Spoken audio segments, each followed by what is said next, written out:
Dahil dyan, ang tanong ko ay, Oh no. kasi since yun nga, sabi mo na-trigger yung, yung depression mo dun sa mga bashing from Yeah. those teleseries. Specifically yung isa, di ba? Nagbabagong luha. Oo. Ngayon, gusto ko lang malaman, curious ako, paano mo hinarap yung pagbabalik mo? Kasi parang hindi ka ba nag-alangan na ito na naman ako, harap naman ako sa camera. No. Baka bumalik ka.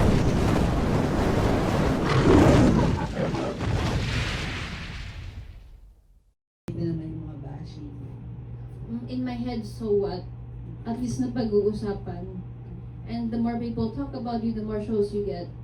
Bad press is still good press. It's still press. So, it could help in my acting career, get more shows, mas mapag-usapan. So what? Yun po yung thinking ko ngayon eh. Bash me, okay, at least I'm happy. Before, you mentioned kanina parang pag sinabing pangit ka or hindi magaling yung body mo, iiyakan mo. Yes. I'm curious, saan nanggaling yung insecurity na yun? Yung mga, kasi syempre po may mga soap ako before na mag-body shame yung comments, sabing, ay, kumakain pa ba yan? Yung payat ako, ay, law yung boobs, gaganunin ako. Tapos sabi, OA umarte, yung mga ganon. Eh, yun po yung hiningi ng director, so I'm not sure kung saan ako lulugar that time. So, yun, doon po nanggaling yung insecurities ko, parang nang baba ko sa sarili ko, na parang, oh my God, kaya ko ba to? Dream ko to, pero kaya ko ba to? Parang ganon po. So, yung naging support mo nga is yung from your friends. Yes. And ano yung message na talagang nag-uplift sa'yo na hindi, kakayanin ko to kahit anong mangyari?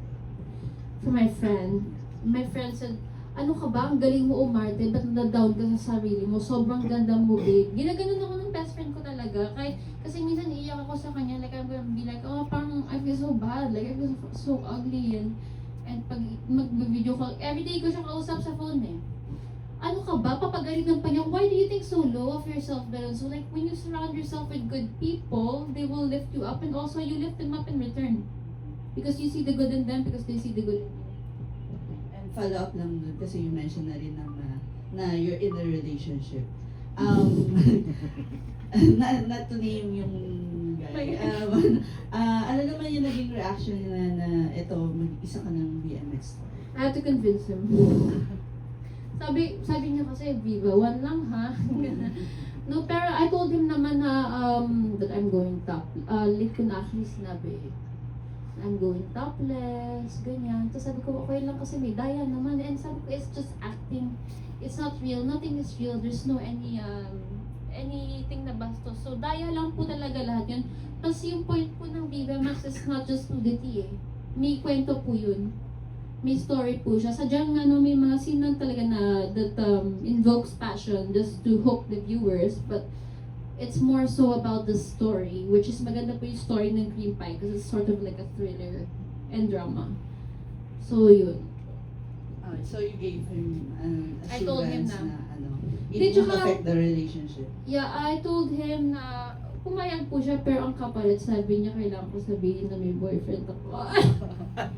Kaya open ka. Oh, yun yung kapalit. And lastly, what does it take to be a premium crush? Ano Yun yung po? title ng video. Ano po, BMX sorry? Premium Crush.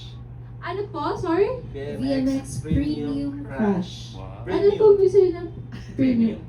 Class. Crush. Thank you! Hindi ko alam yun pero thank you. Natuwa naman ako. Thank you. Ayun yung reaction ko. Thank you. Okay. Thank you. Thank you. That was Nurse Al.